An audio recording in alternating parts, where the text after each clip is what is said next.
The governor of Oklahoma fires several members of the State Board of Education because, as he says, it's become too political. What laws are now being looked at not only in Texas, but also in other states nowhere near the border. And we're at the international bridge as migrants who crossed illegally are handed over to Mexican immigration. I am Yami Virgin with Sinclair Broadcasting in San Antonio, Texas, for a new edition of Immigration Crisis, the Fight for the Southern Border.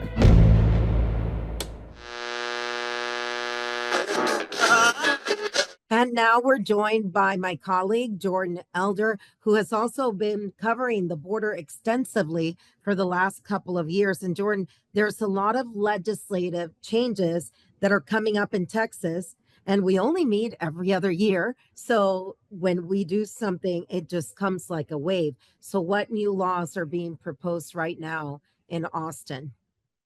So not only are we seeing new border bills proposed in Austin, we're seeing them across the country as well. There are a lot of new ideas being proposed here in Texas related to border funding and the wall and different task forces that could eventually be at the border.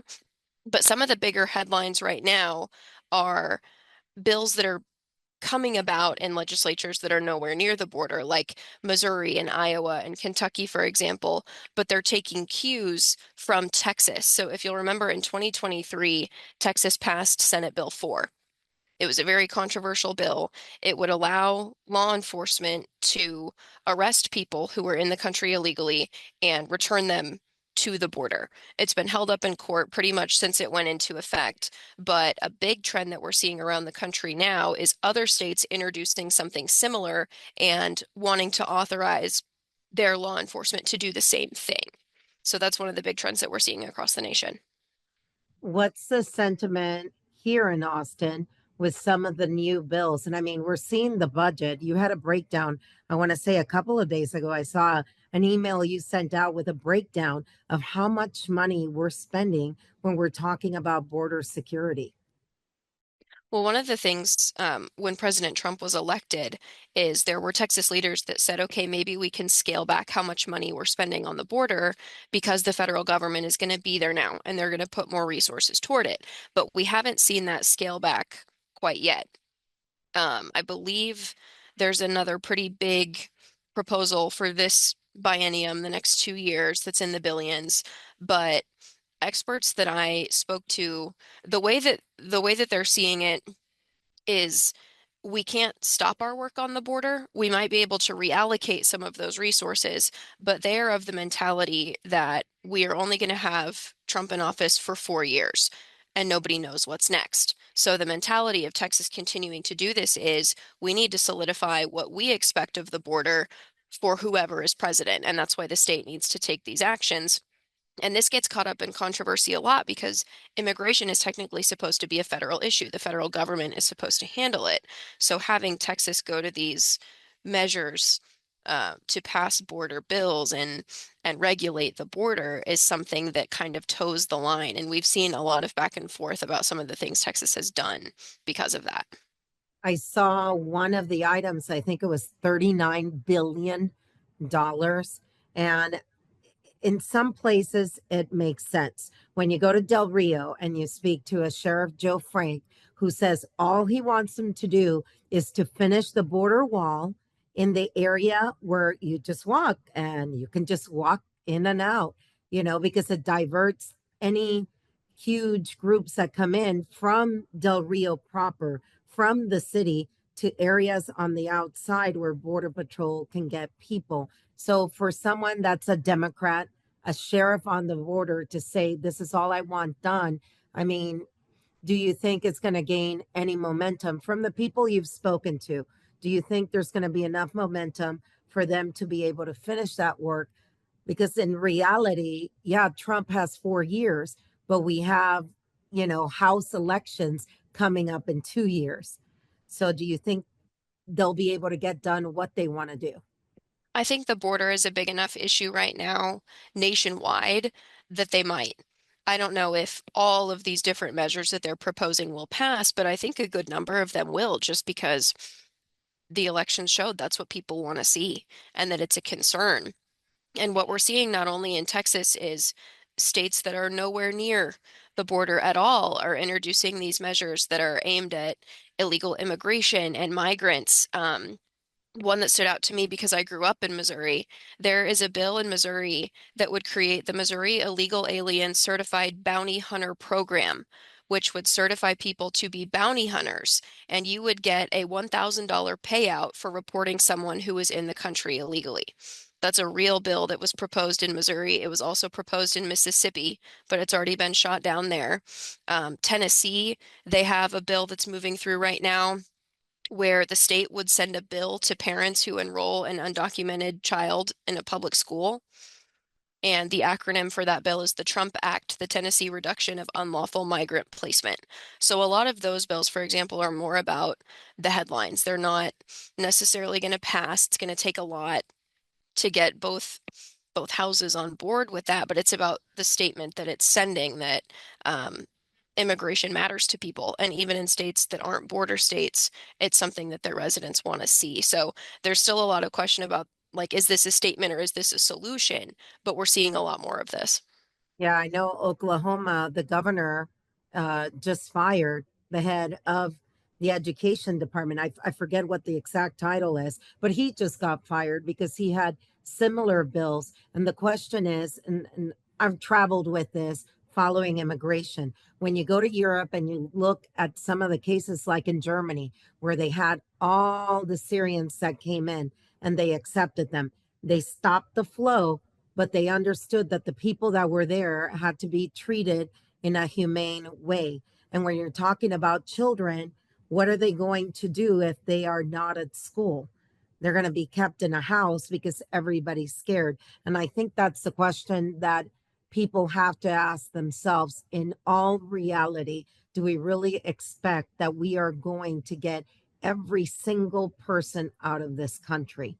It just doesn't seem realistic.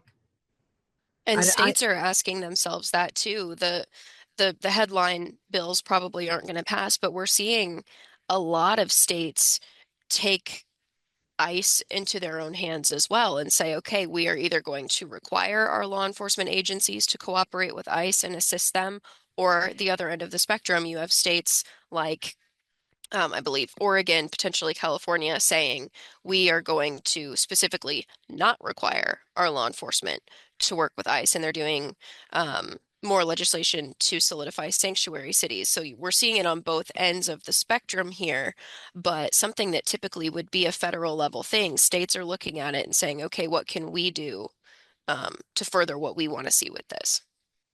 When you spoke to State Representative Lujan, who represents the southern part of San Antonio, it is predominantly Hispanic. He's a Republican. What did he tell you about the sentiment in Austin right now for this legislative session? We didn't talk specifically about the border legislation. We talked a lot about bail reform, and specifically how that relates to human smuggling. But you can tell that it's something that's top of mind for a lot of the lawmakers in Austin. This is something that's been a big deal to Texas for several years. And even now, with a new federal administration, it's clear that this is still something that's going to be a priority. With the bail reform and human smuggling, talk to us a little bit more about that. What are they trying to pass right now in Austin? It's a huge problem. The majority of the people that we were seeing in those counties that are closer to the border, the majority of the people were under 18 and usually would come from different areas of the state of Texas, not even from border towns. Right. And the state in the last session passed a mandatory minimum. So if you are convicted of human smuggling under this statute, it's a minimum of 10 years in prison, no matter who you are, no matter how old you are. That's the statute. But there aren't any limits on bond and on bail. So one of the governor's emergency items for this session is bail reform. So if you are accused of murder or you have been convicted of murder and you're committing crimes, his intention is you would not be released on bond. You would not get a bond amount. You would not get a bond hearing. His idea is you have shown that you are a danger, and that's not something that you should be afforded. When I was talking to Representative Lujan, though, we have seen a case here in Bexar County where there was a person who was accused of smuggling 26 people who was arrested for it. His bond was reduced, he got out, and he continued smuggling. So, in speaking with Representative Lujan, he was saying we need to look at that too. Human smuggling obviously is not murder, but are there other crimes where we should consider this because the risk is high of people continuing? Okay, let me ask you, and we'll close up with this. So, when you moved down here, you're originally from Kansas City. And Yes. I remember when you first moved down here and you went to the border for the first time. Talk to people about going there and hearing so much about the border and actually getting to the border, like what things were real and what things weren't when you got there. So when I first went to the border, it was probably 2022, and things looked very different, especially in Eagle Pass, which is where I would say I go the most often. It's much more locked down now than it was when I first got there. I remember my photographer and I pulled up the very first time we were under one of the international bridges looking at the Rio Grande, and we watched three people hop in the water and just start swimming across. And he was getting video of it, and I was like, "Am I watching this happen right now? Is this really happening?" And he was like, "Yeah, this is kind of how it is." And I was like, "Do what happens now?" And he was like, "Border Patrol or DPS will either come by or they won't, and they'll just kind of keep moving." And I was like, "This is." I just had never seen anything like it because I feel like if you live somewhere else, all you really see is the clips that are on the news. And then now it looks completely different. Like that spot where we were standing, we can't get anywhere close to it now because there's concertina wire and there are shipping containers and there's wall in some places over there. There's a bunch of physical barriers, and that part of Shelby Park is closed down. But you're also hard pressed to see any crossings right now. We are seeing very, very low numbers. So the odds of going to that exact same spot and seeing that exact same thing are very low right now, about 3 years later. Yeah, and what I find amazing is that even though people want to give credit to the US, to Biden for signing that executive order last year, and to President Trump, in all reality, it's what Mexico's doing.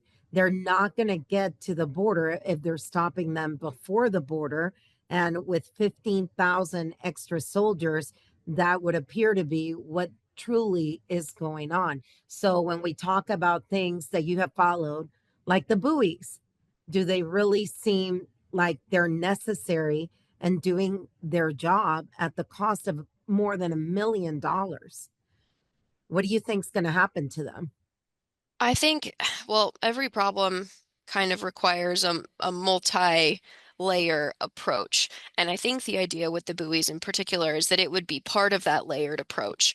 But the 1,000 feet that we saw out there, the governor has always said that that was the trial run. That was the test run. They were wanting to see how it would go.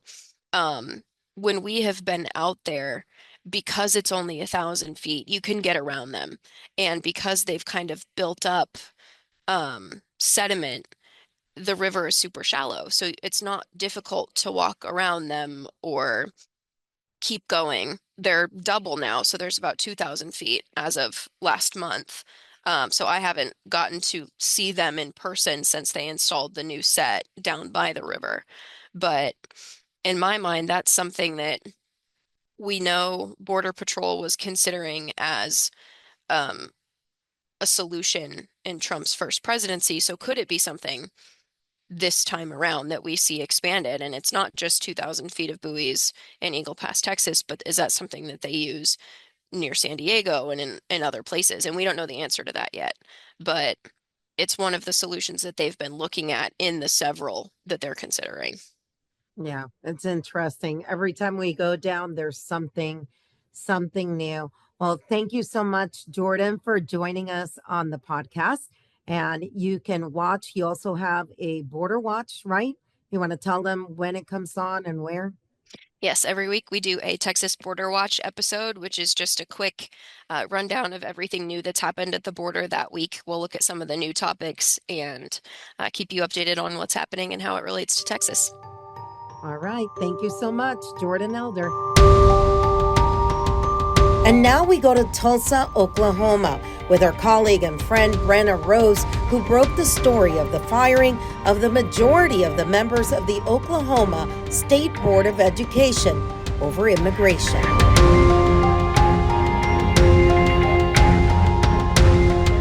And now we're joined by Brenna Rose. She is an anchor reporter with our sister station up in Tulsa, Oklahoma, KTUL. Brenna, thanks for joining us. And, you know, a lot of people wonder, the immigration debate and talk does go beyond the southern border and the northern border. What has been going on in your neck of the woods this week? A lot of news coming out of your state. Yeah, over the past few weeks here in Oklahoma, I would say that we have made national headlines related to immigration policies in Oklahoma schools. But this issue, it dates back to August, well before the election, well before President Trump took office, rather. So back in August, State Superintendent Ryan Walters, so he is the person who is in charge of education here in the state of Oklahoma. So he brought up this idea that he wanted to start tracking the immigration status of students in Oklahoma schools. And he was approaching it from a cost standpoint. He said that he wanted to find the so-called burden to the school system and as well to Oklahoma taxpayers when it comes to having undocumented immigrants, particularly in Oklahoma schools. At that point, right from the get-go, there was a lot of pushback from school districts, more than a dozen school districts saying, we're not going to follow this rule. He said, I'm going to give some guidance in the coming weeks. Fast forward to October, and that's when he filed a lawsuit against the federal government saying that Oklahoma is owed $474 million because of the so-called failures in the Biden-Harris administration to secure the border. I've got a quote from him here. He says, so what we're seeing is the perfect storm of Kamala Harris as the border czar not doing her job. Illegal immigrants have poured into our state. We are then required to educate those children with Oklahoma taxpayer dollars. All right. So that happens. And then all of a sudden, you know, President Trump takes office, the raids begin. What has that looked like in Oklahoma? Because a lot of the people that do work the farms, the chicken farms, the this, the that, the actual workers, a huge amount of them are migrants, aren't they? To my understanding, I also feel like there's a little bit of a disconnect when it comes to understanding for most folks how many immigrants, and we're not talking about undocumented, documented, just immigrants as a whole here in Oklahoma. So State Superintendent Ryan Walters, I was doing an interview with him 3 weeks ago. The interview was set up in regards to changing the curriculum to reflect the Gulf of America instead of the Gulf of Mexico. So I did the interview with him. I was talking about that. And then he brought up immigration in schools. And obviously I go back to August and I said, okay, where are we at with that? What's going on with that? And he said that, the effort was to push that forward. He'd had conversations with the Trump administration. And basically the main thing is that he was going to collect that information about students and then give that to the Trump administration and see what they want to do with it. At that point, I asked, okay, are you ruling out raids on Oklahoma schools? And the response that he gave me, I'm just going to play it so you can hear it completely. Look, we will not allow schools to be sanctuary schools anymore. We will turn over information to the Trump administration so that they can make decisions on where illegal immigrants are, how big the problem is. So we have already announced that we're going to do those things. President Trump is doing that nationwide, so we're happy to work with him on that. And look, we're going to make sure that his policies are enforced. You also wouldn't rule out raids in schools. So which is it? Educational resources or enforcement of immigration policies? Oh, it's absolutely both. I've been crystal clear on that. So that was kind of the clip that went viral it ended up, some of my friends are journalists in Canada, and they messaged me 2 days later and said, whoa, whoa, whoa, what is going on in Oklahoma schools? That exact soundbite as well, too, was played on CNN. The New York Times ended up quoting that. I had a follow-up interview with him afterwards because we just received so many phone calls.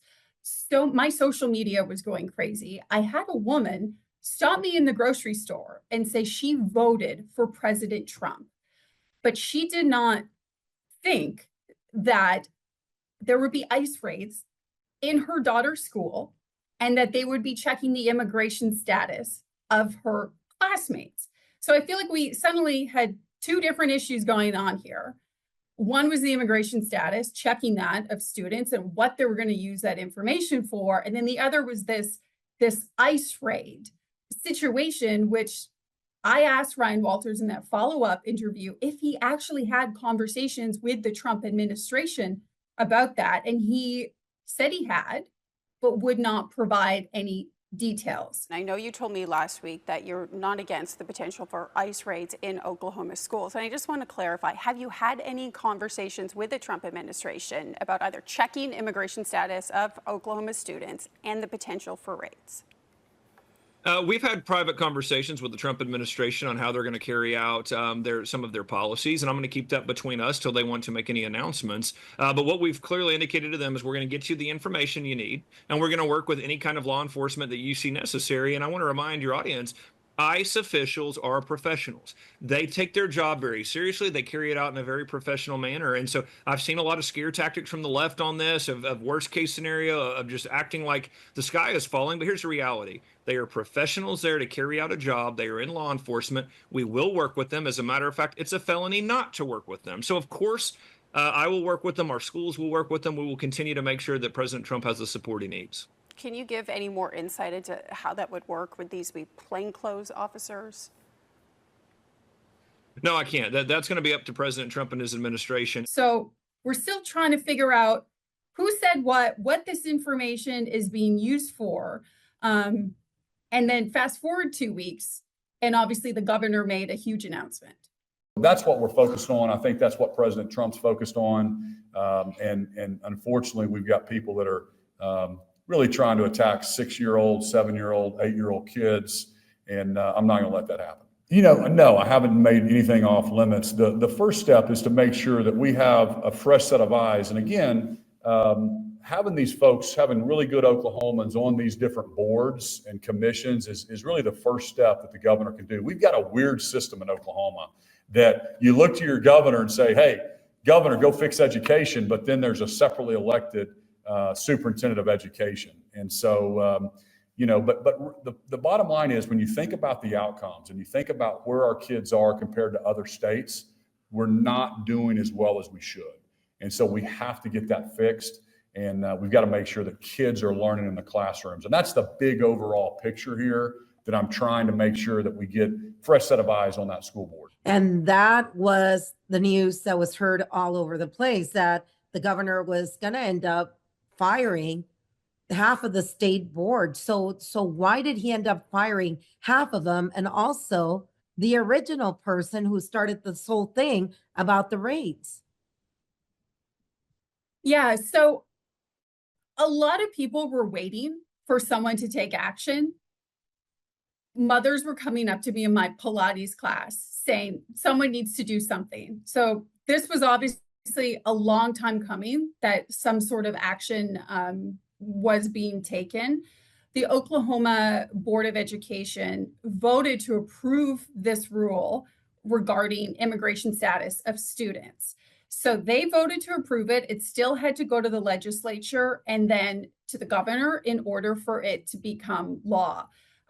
We saw the governor take unprecedented action and basically call the board out and say that they're being too political and that they need to focus on educating children, which at the end of the day, Oklahoma is very low in when you look at all the other states and the education system and the test scores. Oklahoma ranks really near the bottom.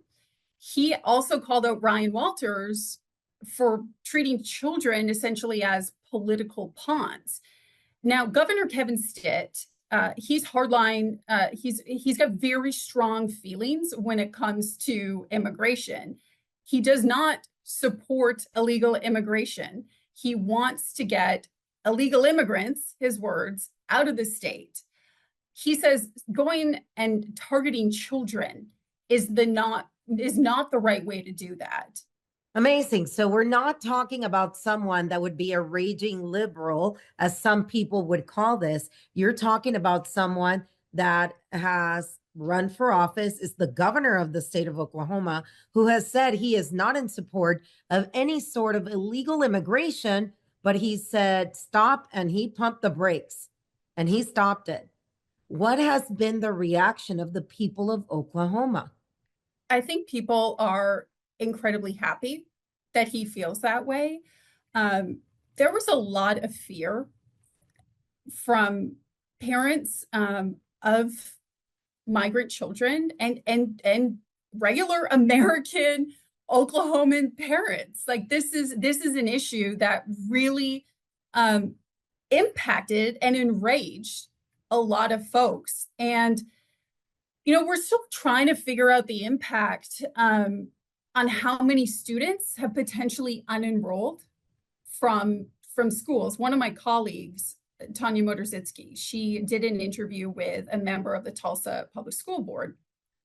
And he said, she did the interview in January.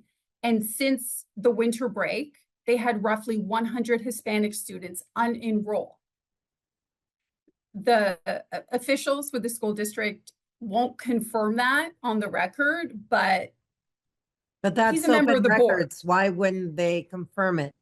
That's part of open records. And a lot of literally no in Oklahoma will go on the record and say how many students have unenrolled because of what's going on.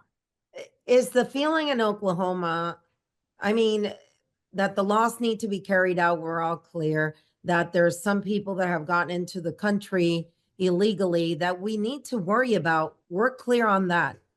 But I think even for parents, everyday parents that are U.S. citizens, having to send your child to school, 5-year-old Johnny or 10-year-old Susan, watching a raid as they're dragging out their friend Maria from class, screaming and yelling, that's going to be a little traumatic for parents to think that it's okay to do this inside a school. Yeah, I think the general consensus here amongst folks is that it's not okay. This obviously, in order for that rule that was passed by the board to become law, it has to go through the legislature. And I have numerous sources who are members of the state house of representatives, the Senate, have told me that, they don't agree with this. They're not okay with this. And it's somewhat shocking that this even elevated to the point that it did. And going back to your other question about Governor Kevin Stitt, he has been very clear that he does not support illegal immigration. And for him, the focus right now is predominantly on prisons. So there's roughly 500 people in prison who could potentially be deported. And so he's kind of said, he wants to go after the criminals, the people that are not doing good, causing harm. And that's his focus. Definitely not children. All right. Well, Brenna, I really appreciate you joining us, and we want to check back in and see how things are going in Oklahoma. I think people sometimes don't have the image that there's a lot of immigrants in rural America, but I remember when I was a reporter up in Wisconsin having to cover a fire at a chicken farm that was between Milwaukee and Madison, and I headed back to the station, and my boss goes, "Great, you got a lot of interviews." And I go, "Well, I have a lot of interviews in Spanish." And he looked at me like I had 3 heads. He goes, "What do you mean?" And I go, "Well, who do you think is working?" Everybody that was working, there was over 50 employees. All of them only spoke Spanish. And Oklahoma being rural and having farms and everything else, you got to figure you guys have a huge number of undocumented migrants that are working the fields in Oklahoma or with animals and helping our food chain in some way, shape, or form. So I know that we're going to be checking more with you guys about this, but is this something that you see that could possibly turn to be a problem if people decide to go back because they're in fear? Yeah, I mean, I think so. A lot of the talk regarding our nation's food supply is centered around California and workers in the fields there. But we have that here. And I feel like there have not been enough conversations surrounding that. Even when you think about the proximity, I-35 goes straight through Oklahoma. We do have a large Hispanic population, but I also want to note, we also have a very large immigrant population. I was at a clinic over the weekend that does these immigration medical exams. And there's only one in Tulsa. And the doctor told me that she's like, we're drowning. There's just so many people. And she said, there's a fear amongst everyone. And then when you think about it, if you need to pass a physical, and you're scared, your blood pressure, is probably through the roof at that point. So everybody's freaking out. And we're talking about the legal, pathway to immigration. When you get to a certain point, you have to do the blood test, you have to do the vaccines, you have to do everything because you're at the point already. You have a green card. You're going to become a resident of the U.S. So that's another story that we have not looked into. But yeah, let us know if you decide to investigate a little bit more on that angle. Anything else that you wanted to add before we leave you? I just think it's really interesting that Oklahoma, every single county here voted for Trump. There's a lot of people who I've spoken with who voted for him specifically because of his immigration policies. I just feel like there's a large misconception here. And what we have been, making headlines for here in Oklahoma related to kids. I just, I hope at the end of the day that we can put the politics aside and focus in this particular issue on what really matters, Well, we really thank you. It's always good to get another look. We're always at the border here and we're following what's happening.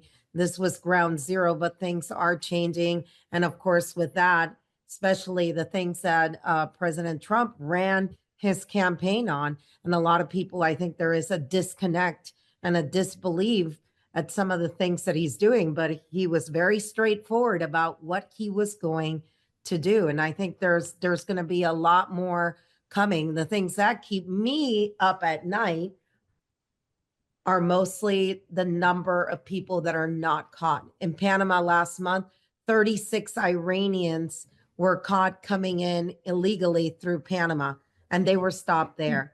You have to wonder how many other people that may not have good intentions, may not want to work in the United States have gotten already through. And those are the people that I think we really need to worry about. Yeah, and to your point there too, you mentioned people from other countries. I feel like there is this misconception that everyone that's here illegally is from a certain country or maybe three countries. And here in Oklahoma, our Attorney General has been very outspoken, and our governor, about the fact that there's people from China who are here working illegally on these marijuana grow-ups. So that's another angle to the story and how the state has been impacted by illegal immigration. Wow. Well, we will check back in with you guys. And thank you so much. We know you're getting ready for a big storm that's going to hit you there. The cold's coming down south. We're expecting it to be down in the 20s in Texas. And we really appreciate you taking the time to do this. Brenna, thank you so much. Thanks for having me. At the border, the number of migrants being deported has gone down. We accepted the invitation to see the repatriation firsthand. at the International Bridge in Eagle Pass, Texas.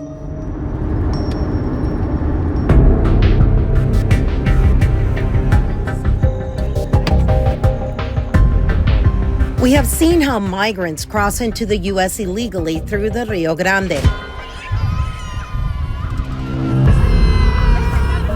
But this is the first time we're allowed to record the process of how they're deported or expelled at the U.S.-Mexico border. Photojournalist Paul Sanchez and I arrived at the Firefly Processing Center around 7 a.m. to follow the first group of the day being sent back to Mexico. Acting Chief of Border Patrol Del Rio Sector, Milton Moreno, met us at the area where migrants are brought out and board buses under the watchful eye of agents. We transfer them over to our processing facility. There we vet their records. We ensure that they are, who they claim to be. And if they don't have any criminal charges pending here in the U.S. If they do have charges, they will not be released to Mexico so easily. Those that do have a criminal history are processed accordingly and turned over to ICRO for further detention and processing. Immigration and Customs Enforcement, or ICE, can hold them longer while they investigate their records and determine if they can repatriate them to their country of origin. This morning, those without a criminal record are being placed on buses and sent to one of the bridges in Eagle Pass, Texas. This process happens daily in coordination with Mexico's immigration authorities. We are able to quickly return these illegal aliens back into Mexico, and the government of Mexico has been a great partner in accepting the CVNHs as we talked about, so Cuban, Venezuelans, Haitians, Nicaraguas, and here recently they added Central Americans, Guatemalans, Salvador, and Honduras, and obviously the Mexican nationals. Executive order signed by President Donald Trump now allows this group, which previously had temporary protected status or TPS, to be deported. Every day we coordinate with government of Mexico, our counterparts in Mexican immigration. We turn over the illegal aliens over to them, and we tend to do them during daylight hours between 8 a.m. and 8 p.m. Where do they go from there? From there, Mexico either takes them into the interior of Mexico, Mexico City, by bus or by plane, and some into their native country. Acting Chief Moreno says this system seems to be helping reduce the number of migrants who attempt to return illegally to the U.S. Are you seeing people come back? We have not. In years past, we used to see that recidivism where you apprehend the same person on 3 consecutive days. We have not seen that now because you return them back into the interior of Mexico or to their native country, and it makes it more difficult for them to start that journey again. One by one, 4 buses filled with migrants arrive and passengers are unloaded. As you can see, all traffic stopped at the bridge. They are then transferred to Mexican immigration buses under the supervision of Mexican immigration officers. What are you guys doing right now that you have that breathing time? Well, right now we continue to enforce our laws, and our agents are back out in the field and focusing more on targeting and intelligence and going after the criminal aliens. We continue to work with our partners day to day, whether it be Texas DPS, Texas National Guard, Texas Military Department, local police department here in Eagle Pass and Del Rio, and local sheriffs. So together we continue to enhance border security. Moreno emphasizes that this is key to keeping the border secure from those who might enter undetected. He also says that the new administration is allowing them to do their job effectively. Just let us do our job, and we'll enhance not just border security like I mentioned, but security in the entire country. That is all for this week for another edition of Immigration Crisis, the Fight for the Southern Border. In San Antonio, Texas, for Sinclair Broadcasting, I'm Yami Virgin, where we continue to be the eyes and the ears of what's happening at the U.S.-Mexico border.